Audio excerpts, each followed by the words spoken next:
Right, we're back with Darren, and we was just talking loosely around GFC 1990s through to 2000s, and we was talking about you getting your junior team together. And then, tell me about Luke, mate. You said he packed in at 13. Mm-hmm. Did he start fighting again then, head contact? Yeah, well, he probably packed in fighting, still knocking around the gym for a little bit, and then he probably had 18 months, getting on towards 2 years when he wasn't in the gym at all, not interested. And you know what, I don't know why he came back into the gym, to be honest. I think he came out the other side of that crazy teenage years and thought, I need something a bit more productive in my life. So he came back, did a little bit of training, and he was teaching. And Lewis George and Lewis Bentley are his babies, and certainly Lewis George was to start off with, but Lewis Bentley still is. He still hardly ever trains with me. He's his baby. Funny enough, Luke had his first head contact fight probably at 16, and he fought Scott Little's stepson on Kevin Harper's show at the Majestic. He had 4 on that day. Luke had his first head contact fight. Stopped that kid in 40 seconds. Lewis Bentley had his first fight on that show. Blimey. Yeah. Max Staunton had a rematch with a lad from Kevin's. That was top of the bill. Kevin's lad had beat him, and Max's granddad had died about 5 or 6 days beforehand. So normally I probably would have pulled him, but he was begging me don't pull him, and I thought, I'm going to be a bit naughty, I'm going to turn this on his head. So I said a bit of a word before, and Max went out, stopped him, 5 knockdowns. A lad called Jake Warren, who beat a lad from Alex Foreman's on it. He was a good kid, him, Jake. He was actually probably as a decent junior, just a little bit ahead of time-wise than Lewis and Bentley and George were. Right. So a decent kid, but then he just stopped training. This would be around 2012-ish, wouldn't it? Yeah. 7-8 years ago. Yeah, that's right, yeah. And then Luke, he only had 4 head contact fights. So he fought Harris Hussein in his second head contact fight. And then Ryan Sheehan on Yockout. Yeah, well, that's what I was going to... Yeah. I think that was probably around the first time I started talking to you properly regarding shows and promote. I'd started in 2011, early 2011. And obviously...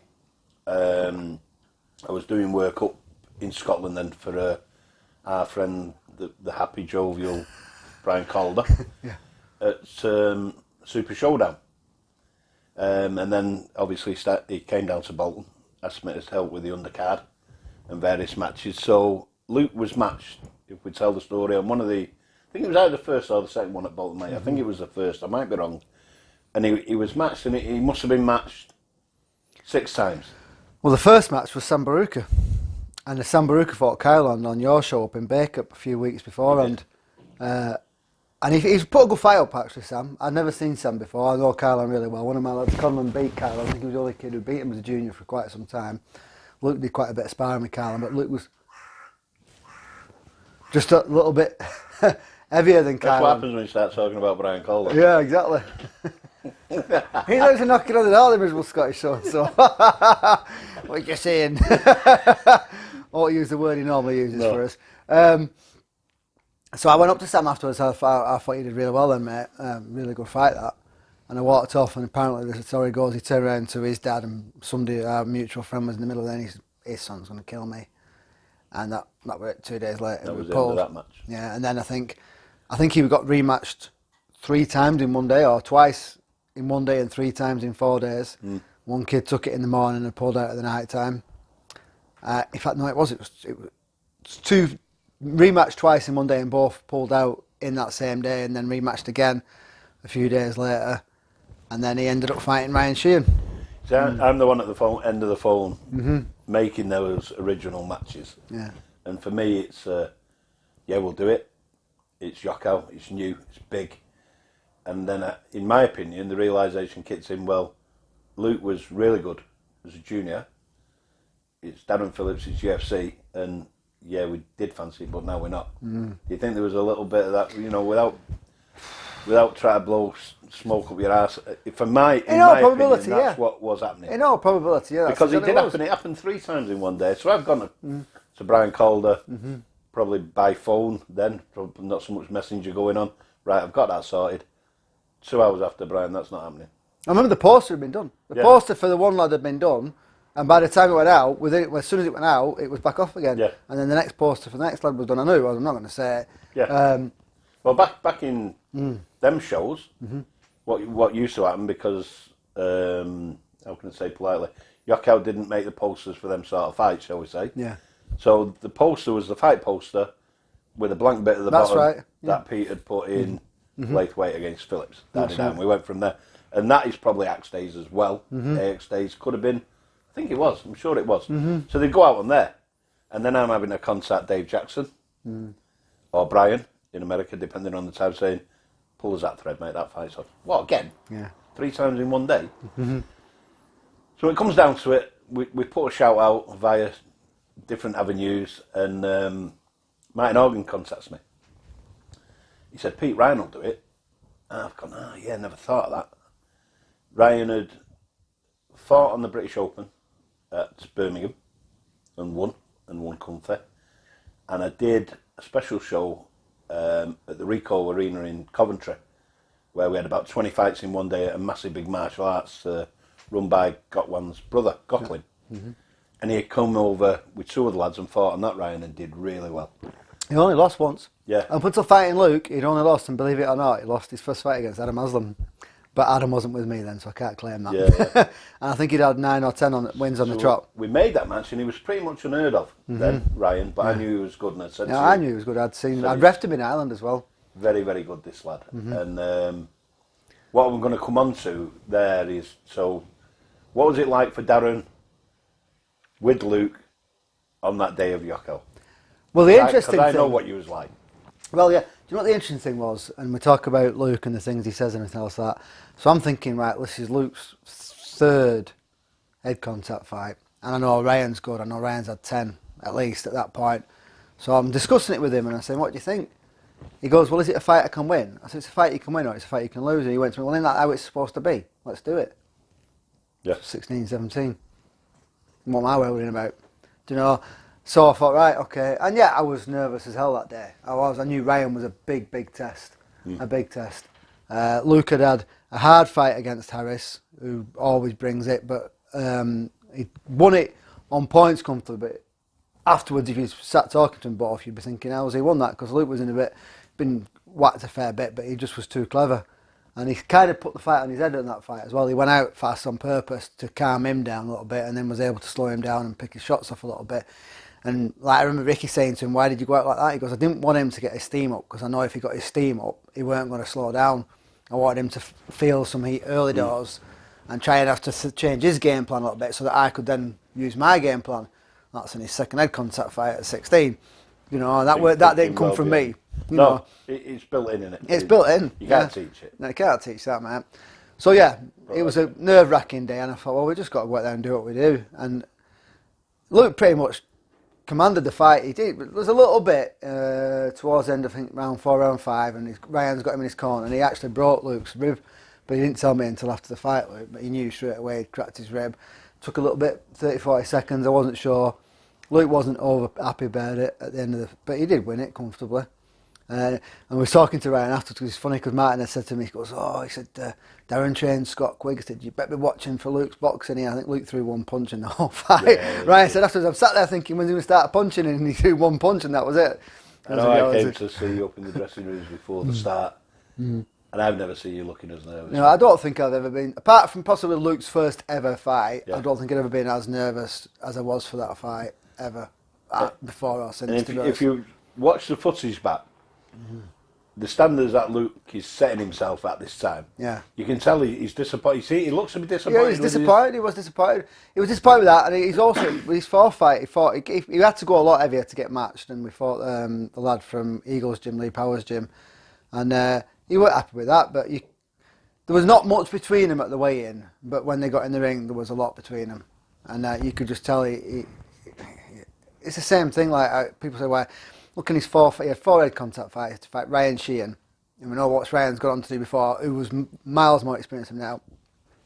Harris Hussein was miles more experienced than Luke was at the time. 4th fight, we were struggling like mad, so we had to set the lad who was a lot heavier than him. I'm thinking, where's this going to end? Am I going to get to 6 fights and to fight somebody who's had 20 and 8 fights and fight a tie? what's the point? And he was looking the same thing, and he cracked his rib in the third fight, and he went again in the fourth fight, and it had a bit of a growth, and it went over to Thailand, trained for a bit, and then got it bust there again, and he just thought, it isn't going to be right. He's like that, Luke, when he was fighting, and there's nothing there to protect you.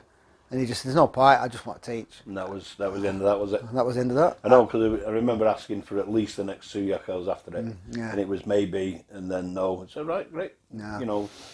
I mean, he did all right, I think, for Brian's show as well. I think we sold 78 tickets, I think, for a third head contact fight. On basically the undercard. Yeah. Not bad at all. Remember Brian going, he's on again. Yeah, it's strange that. He rings me about people like that. Yeah, it's weird, isn't it? But we'll talk more about, well, we'll carry on a bit about Yoko. It is a phenomenon, isn't it? Show-wise, it's doing very, very well. You've had a big part to play in it. You might not want to take any credit for it, but you've started the officials. You've got all that side of it, bang on. I know Brian does confide in you with different things. He's done a great job with it, and I'm not blowing smoke. Listen, if you thought me and you used to clash, there is not a day goes by when me and Calder don't have words. I promoted Brian's lad. His name's something. I'm having one of them days. Jordan. Yes, but I've promoted Jordan about 2 or 3 times on my early door shows in Hayward. Right. So me and Brian have had a few words in the past as well. And funny enough, when Thrasher fought his mate from Grip House, Ian, I can't remember again the last name. They fought twice, and Ian was the first person to beat Thrasher, because Thrasher went 6-0 in his first year, lost fight 7, which was the first fight in his second year, and then beat Ian 2 fights later in a rematch. And both fights were quite close. And I think Ian had dropped Thrasher with something like a stupid turning back kick in the first fight, and the count was a difference then, and Thrasher dropped Ian with a left hook in the second fight, and that was on a difference then. And I remember Brian saying, if it hadn't been for the left hook, would it have been a different decision? And well, if it hadn't been for the turning back kick in the first fight, it would have been a different decision. It is what it is. There was kind of a bit all right, and that was kind of like, it flipped it on its head then, you know. And I really get on with Brian as much as anybody can get on with him. But yeah, I have a lot of conversations with Brian. We have a lot of conversations about fights as well. Yeah, he's done a great job with it. He's done a great job. I think it's a brilliant show. You know, the fight, that's Daz Morris. Daz Morris, he put the shows on. He built massive presentations. Right, Daz Morris says Brian's fight cards are probably better than the fight cards we ever put on, with maybe 1 or 2 exceptions. You know, but his fight cards are brilliant, and he matches them well.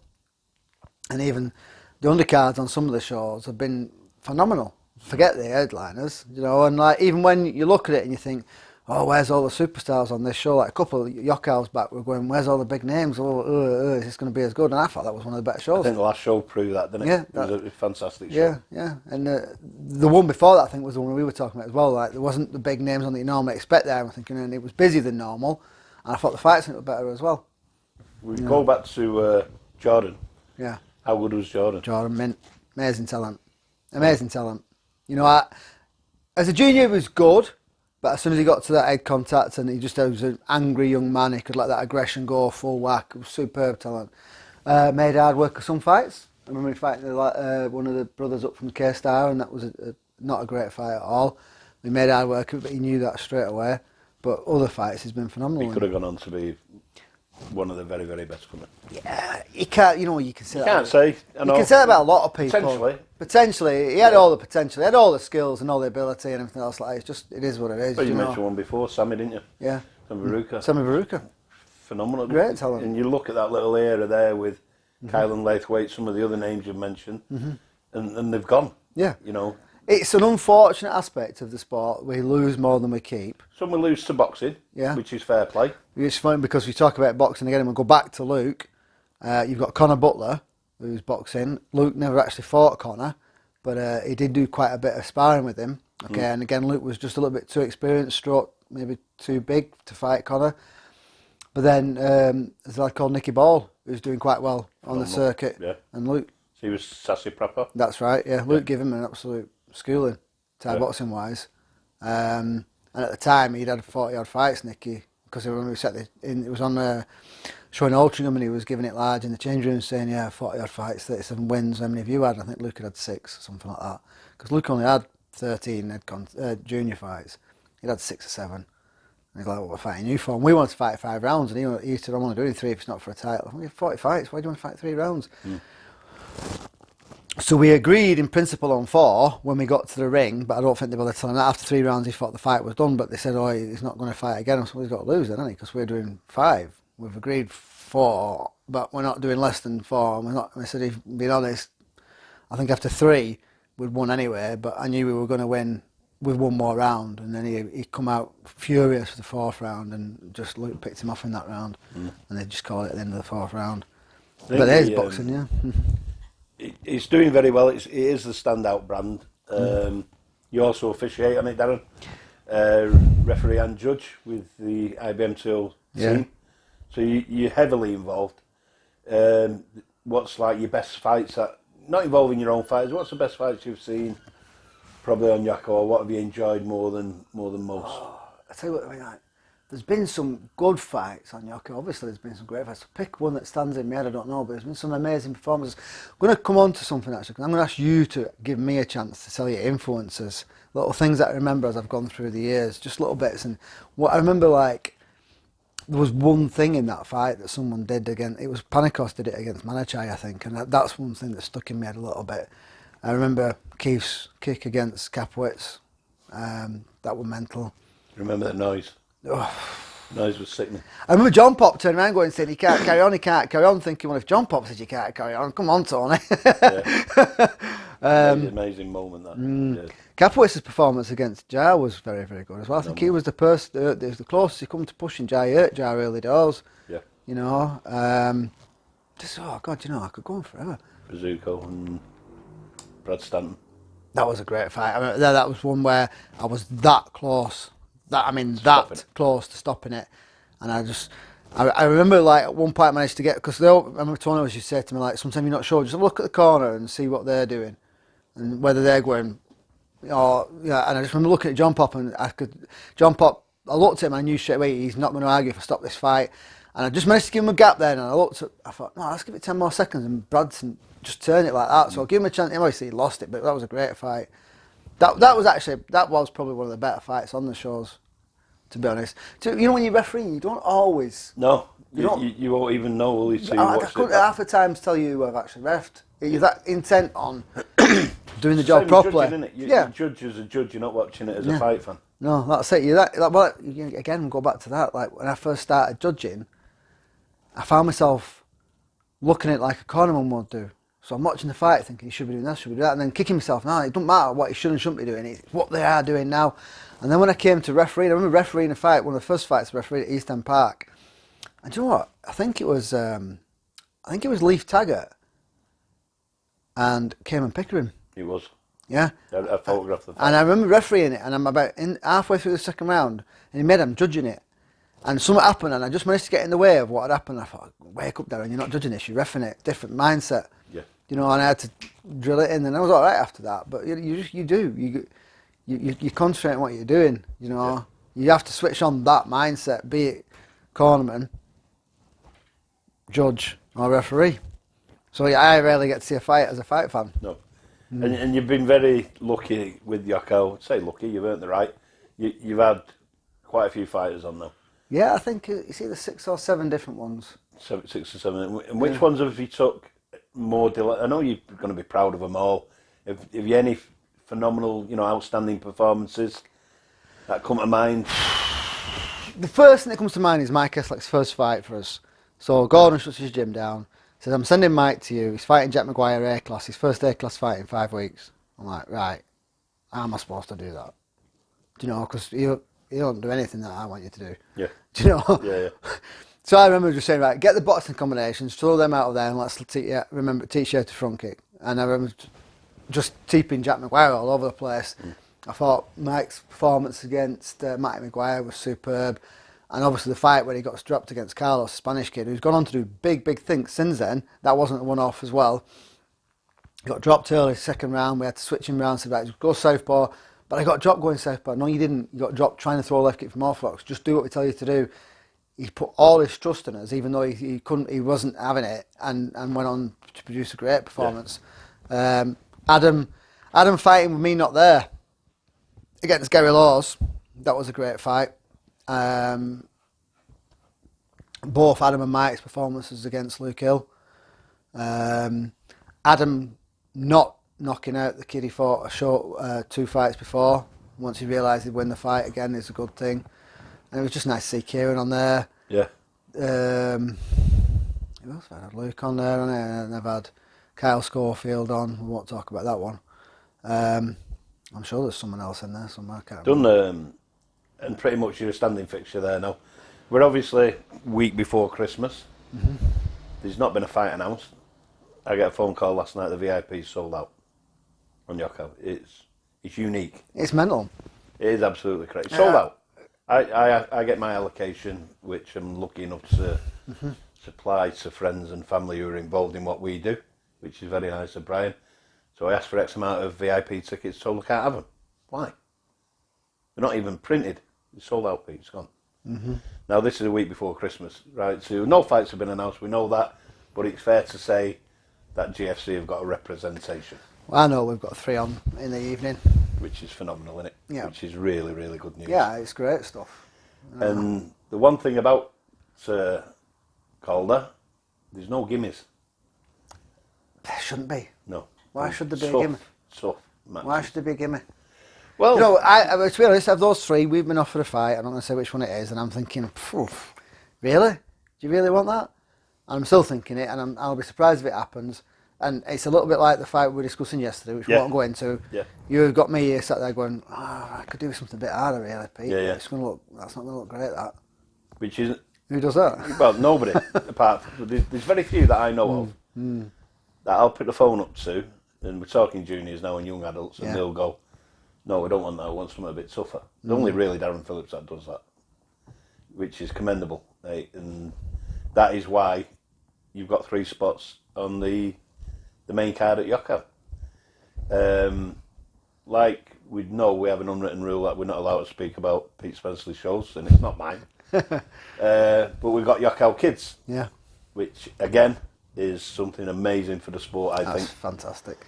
You know, that's going to go ahead 9 till 1 in the morning as a separate event, but same gig as what the adults get. And I believe you're lucky enough to have a little bit of a representation on that. Might have a couple on there, yeah. One or two. So it's happy days, mate, isn't it? You know, and it is. It's the great thing about Yoko is, mate, it's the only show of the year, yours apart, 2 shows that I actually sit down and watch as a fight fan. Mm-hmm.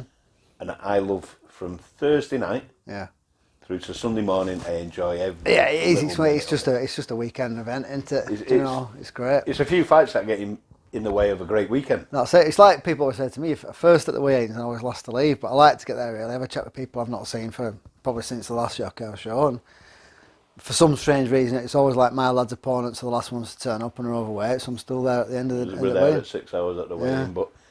A bit like the pro boxing side that you really enjoy, and I do, funnily enough. The weigh-in side and the build-up and the hype is as important as. You know, the thing is right as well. We talk about I film London TV and the boxing side of it, just interviewing people at the weigh-ins, interviewing people at the press conferences, going to the gym, interviewing people. That's what Thai boxing needs. It needs a digital magazine to give people an interest of the fighters outside of fight day. Okay, because there's only so many people coming to watch them as fighters. You need to start introducing them as people. You need to build the film base up. You need to go and talk to fighters and chat to this and that and talk about this and that. And there was a little thing on social media this morning, a kid who's boxed last night, to give his whole purse to someone, to a hospice somewhere, everything. And he won't have been earning all that much, but he's given it all to a hospice because they've helped him out with his family and stuff like that. And that's what you need to know about. There is stories there, isn't there? There's stories that you need to know about, stuff like that. I did a little bit on, I think, the last 2 shows. And again, because I'm juniors, so we do a bit of Facebook Live with the juniors on the undercard and the main card now, like Stuart Stabler. Yeah. You know, and they're growing into it. Mm-hmm. You know, at one time it was, no, maybe. Yeah. But now, you know, like, and I will do this next one, Stuart, with his dad, Stuart Senior. And they're putting themselves over really well. They've got to, that's the thing as well, because as well as, like we say, I might have 3 adults on the main card. Those 3 adults will do 150 tickets to 200 tickets between them. And whether you like it or not, it's the same in any game like this. If you ain't doing tickets, you're not getting on. No. I'm telling you now, it's the same in boxing. Kieran Fowle openly says, if you can't do £2.5 grand worth of tickets as a novice, forget getting anywhere. Okay, you need to pay your opponent. You need to get something out of yourself. You need to pay me. We will talk about that when we do the boxing section, which will be on another day because that's going to take a big chunk of time. But I had a big row on Facebook with some unknown guys like you do, and he was trying to tell me that promoters should sell tickets and not the fighters. Now you're pretty well connected in the boxing world. It is still correct to this day, Darren, isn't it, that most fighters, even them topping the bills, have a set standard of tickets to sell to get that fight on. Yeah and no. What'll happen is they'll have a history of selling tickets. Okay, that's where they've got to the point where they could start fighting for English and British titles and or be good enough to be recognised. And then it's a question of, right, we know you're going to do this number of tickets. Do you want box office to do them, or do you still want to give them to your mates and they still go out and do them? And to a man, they all go out and do them. There's a couple of lads who'll say, I don't maybe do as many myself as I used to do because I don't need to. Somebody's brother might do them, but Warrington's the man. There's your example. He's still knocking on doors. 5,000 tickets still on delivering them. Yeah. You know. Fantastic. Britain's box of the year for me last year, to be honest. And Quigg was the same. I can tell you a story, but I can't tell you a story. But let's just say that when he fought Frampton, right, he said to me, he said, you know, we talk about ticket money. He said that I've just got my shoebox out with my list of who's paid me for what, and there's considerable amount of money in that shoebox. Yeah. and if we flip that back to Yoko or Darren Phillips' show, that is the bottom line, mate. It's the bottom line. Listen, my last show, I had two end-class lads on it, and between them, ticket sales were, you know, you can't do a show without that one fight that pulls off this for petrol money. Yeah. And I know that there's always people who sat there and go, bloody hell, you've just sold 400 tickets at 25 quid each, you made 10 grand. What did the show cost, you bloody idiot? Cost nothing. It's free, innit? All of it. Yeah. Everything's all free. Everyone does everything free. Gary rocks up with my ring and he eventually puts that in for free. They give me the bar for free. They give me the venue for free.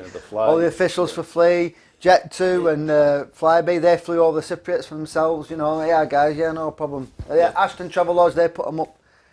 Frankie and Benny's and Nando's, they fed us free and everything else, like, you know. And you look after them. Yeah. By the way, don't get used to it, guys, because Pete Spencer don't do that. But Calder's brutal with it, mate. Yeah. He is brutal with it, and you know what? He's correct. But he's honest. Yeah, he's not dressing it up anyway. He's honest about it, and it's a reality check. It's what you need to just get in the real world. You cannot pull fights off of that magnitude in them sort of venues with them sort of costs. Yeah. Without selling tickets. No, absolutely. I remember we did when we did Event City, a promoter, a guy who's fought and promoter said, "You made a rack on here today." I said, "Just add it up. You've promoted, add it all up. Fight cards alone." Oh, yeah. I didn't think of that. Well, why didn't you think of that? Yeah. You've been here yourself. You've lost money on shows. And Event City, a different animal that we'll come on to again, different episode. Darren promoting. You start with a blank canvas. And you pay for every chair and every plug ticket. Everything. You know, and people they don't get it, do they? They do get it, but don't think they want to get it. No, that's it. And again, and you're doing it now with your juniors. Mm-hmm. You get them ready. All I keep on saying is people are getting them ready to hand them over to Yoko. Yeah, but on all aspects of it, they know themselves across the board. And now, with that Yoko Kids event in the morning, they're a step away. The one step, or maybe 12 month, 18 month in some cases, maybe a bit more, but they've got the chance to make that mark on that stage. You've hit on an interesting thing here, to me, in my ears, because, like, obviously, without talking about Pete Spencer's shows, we talk about the super shows are finally given a platform for the juniors to progress in, and those juniors have actually had somewhere to progress in the way of Yoko. So talk about the kids that have gone by the by. When you look back at some of the juniors now, there's a definitive link there from Super Show to Yoko Kids to Yoko. And I wonder if that's going to keep some around. Those kids who've been fighting on the Super Show, and then they've seen other people who were fighting top in the Super Show who are now fighting on Yoko, and then they're going to get the chance to fight on Yoko Kids. And they sat there thinking, well, 6 months' time I can be on that undercard now. I've done that progression. Yeah, it's there. The lads. The whereas before, you had a couple of fights on the start of somebody else's show, and then you didn't know where you were going, and what's the point? Fingers crossed it keeps a few more in. And again, now look at it through Brian. We will interview Brian Calder one day, whether he's drunk or whatever. You can't tell the difference. We will get him behind the camera. If anything, he's more pleasant when he's drunk. Because a lot of the time you end up talking on his behalf. Yeah. But let's just say there's a kid, and all these kids will excel on Yoka. They match to excel and show the skill set that Yoka want, and what Darren Phillips wants and other great instructors. They match for that reason. But what'll make them stand up a bit above anybody else will be selling an X amount of tickets. Yeah. Now, Ricky Hatton, back in the day, Ricky Hatton got to Vegas through selling tickets. 100%. You know, because if you look at that scene, Darren, with Farnell, Gomez, Hatton, Stevie Bell, all fighting on the same show. Ricky was outselling them 3-4 to 1 then. You know, and the other kids were great fighters. Yeah. And it's very, very hard, and we'll talk Pete Spenceley at the minute, and I always say, don't shoot the messenger. Especially with Yoka, with the undercard. Main undercard. Right, guy, if you want on, I can get you on, but it's this. And that is the way it is. That's the way it is. That's the conversation. A watered down version will be with the kids. Yeah. Because if kid A has sold X and he performs really well. Now, and I hope people comment on this, Darren, because I get it all the time. Oh, you're only going to get on shows because you sell tickets. Well, yeah. Unfortunately, unless you're coming in to fight a chosen one to challenge him. That's it. If you're not selling tickets, I'm not saying dictating the match, but you're selling tickets, you're getting a reasonable match. If you're not selling tickets, you're coming on as the opponent in the boxing terminology. That's what you get. You're getting on the box. You're hoping you're going to pull off a shock. And then you pull off a shock and you win. And then they say, do you want on next one? Yeah. How many tickets you going to do? 5. Well, you're still only come on as the opponent, mate. You know, it's a fact of life. You can rail against it all you want. Yeah, and that is the hard fact. And if people don't like it or don't want to do that, don't put their names in. That's it. Because, and it is a shame, don't get me wrong. No, it is. It is. Look at, what was Ronnie Thompson's lad called? Ryan Hampson. Ryan Hampson. Right? Beat Mike Eslick, I think, 2 out of 3. But Ryan could only sell 2 tickets. Mum and Dad, I think it was at the time, if he was lucky. Yeah. Ryan Hampson drops away. The rest is history. Mike comes to GFC. You know, you tweak a bit with him. And now on his last show there, he's come back fighting on your show. Excellent performance. Yeah, that was really impressive. Built and built up a cracking little following. People will find amazing for a guy that doesn't have 2 words for anyone. And I can say that because me and Mike go back a long way. He's selective with what he says to people. He messaged me the day, he goes... he even messages in silent. Yeah. What did he say to me? He said, he took a class with me on Sunday. I took the class on Sunday. He said, so I've took the class. He said, I'm going to Charlotte's family for a meal. He said, so I probably won't be in training this week because that's far too much human interaction for me for the start of the week. Yeah, too much talking at one event. Yeah, walking in, there'll be 20 people skipping. You can see him walking in thinking, can I get back out? Has anybody seen me? Yeah. But I know where he's coming from. If you look at him as a prime example and look what he's done, it's a great story. Yeah, it is. I mean, the thing is, it is one of those stories because Mike needed something like Thai boxing, so let's go back to the nitty-gritty. Mike needed something like Thai boxing in his life, full stop, and it probably became too reliant on it, and it started taking over too much. He needed a gap. And he took that break. But he's the first one. At 14, he needed something like Thai boxing, and it's helped him sort himself out in many ways, give him some direction. Now he's got a bit of a different direction. He had to go and address that with his with Charlotte and the baby, and now he's back fighting again. And it's a fantastic story. I think on the show we was talking about with Luke, he was down to fight Kieran Jessup. I think he on that show. I think he fought Kieran. He definitely fought Kieran Jessup on Yoka because I had Kieran as a favourite on that, and Mike bossed Kieran. I remember Kieran fighting Mike Dennis, and Mike Dennis and Mike Eslick are actually really, really good friends because Kieran dropped Mike Dennis in that show and he followed up, and as I'd stepped in, he actually hit me with a body punch, and I think it's up there, one of the 2 times I've been the most hurt refereeing, could proper winded me. And Max in the spot, she were laughing right up, but I actually had to count Mike winded. And I was like, it could be the longest count ever because I need to get my breath back as well. Mike Dennis was a great talent, wasn't he? Yeah, Mike Dennis was, obviously nowhere near as good as John, but he didn't have the chance to show himself. And then I think when he lost to Kieran, he stopped. And I remember thinking, Kieran, it could be the next big thing. And that was, for me, he peaked there. and disappeared after that. He went to John Pops, lost a mic, went to John Pops, didn't really do much for John Pops. Yeah, it's amazing how many characters you can look back on like that and think, blimey, you can go on forever. The talents. And like you just said, if this thing with Yokow Kids, hopefully it is a standing fixture twice a year. I know they're doing things in Italy and stuff. But for me, that is the platform.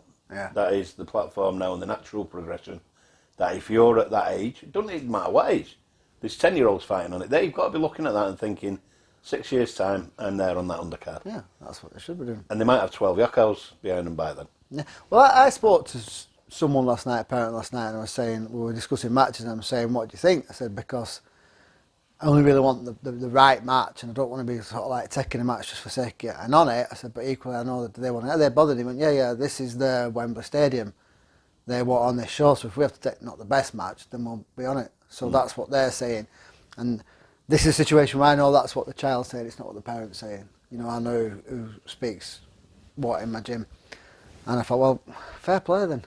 Yeah. Do you know, fair play if that's what you really want to do. And fair play to Yokow for giving them the chance as well. And fair play to the powers behind that have manoeuvred for this to be there. It's been a long time, and we did have, as you know, we had kids on, and it was that very, very harrowing, awful weekend when Liam passed away. Yeah, Liam that's Robinson. Right. Yeah. And I do believe if that event hadn't happened, if what happened to Liam didn't happen, and that show would have gone swimmingly, I think we'd have had kids on forever. That's right. But the promoter took a hit on it, and then obviously looked at some of the ticket sales and said, cut that. And it was the kids that went, which was a shame, but things move on. He sacks me twice in the meantime. We go back, and we're still there. You can't get rid of me that easy. Just twice? Yeah, well, he says that. He said he's sure it's more than twice. But we're back there now, and for me as a fight fan, that'll be pretty much the pinnacle for me with junior Thai boxing. Will be to watch that 4 hours of Yokow Kids, and so we'll finish. I think Yokow's in enough publicity. Yeah. Brian, send us that $5, mate. Yes, well, you've no chance. And we'll finish with that and have a cup of tea, and then we'll come on to Darren Phillips promoting after this. Thank you.